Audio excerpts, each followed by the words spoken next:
Hello friends, কেমন আছো তোমরা? আশা করছি ভালো আছো। তো আজকের ভিডিওতে আমি গ্রামারের একটা খুবই ইম্পর্টেন্ট চ্যাপ্টার নিয়ে আলোচনা করতে চলেছি, সেটি হলো পার্টস অফ স্পিচ। তো আজকের ভিডিওটা প্রথম থেকে শেষ পর্যন্ত খুব গুরুত্ব সহকারে শুনবে এবং দেখবে। Okay, so let's go. So friends, প্রথমে আমরা জেনে নিই যে পার্টস অফ স্পিচ কি, কাকে বলে parts of speech. So what is parts of speech? আনসারটা কি হতে পারে না, অল দ্য ইংলিশ ওয়ার্ডস অর্থাৎ সমস্ত ইংরেজি শব্দ আর ডিভাইডেড ইনটু অর্থাৎ বিভক্ত ইনটু 8 গ্রুপস, আটটি গ্রুপে বিভক্ত। সেই বিভক্ত অ্যাকর্ডিং কিসের অনুসারে না, according to the work they do in a sentence, অর্থাৎ বাক্যে তারা যেমনভাবে কাজ করে সেই কাজ অনুসারে তাদের ডিভাইড করা হয় কটা গ্রুপে না, 8টা গ্রুপে। ঠিক আছে, ইচ গ্রুপস, ওই যে 8টি গ্রুপ তার প্রত্যেকটি গ্রুপকে কি বলা হয়, is called parts of speech. তাদের প্রতিটা গ্রুপকেই বলা হয় এক একটি parts of speech.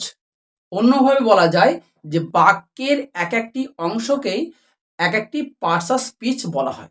Okay, so এই পার্টস অফ স্পিচ কত প্রকারের সেই সম্পর্কে আমরা জেনে নিই। প্রকারের পার্টস অফ স্পিচ রয়েছে বা 8 প্রকার যে গ্রুপ রয়েছে সেটা কি কি না আমরা জেনে নিই। প্রথমেই রয়েছে নাউন। নাউন মিন্স বিশেষ্য। নাউন মিন্স বিশেষ্য। নেক্সট দ্বিতীয়ত কি রয়েছে না, প্রোনাউন। প্রোনাউন মিন্স সর্বনাম। সর্বনাম। 3 নম্বরে কি রয়েছে না, অ্যাডজেক্টিভ। অ্যাডজেক্টিভ মিন্স বিশেষণ।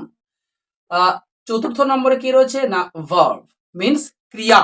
ক্রিয়া মানে কোনো কিছু কাজ করা, ক্রিয়া। অ্যাডভার্ব।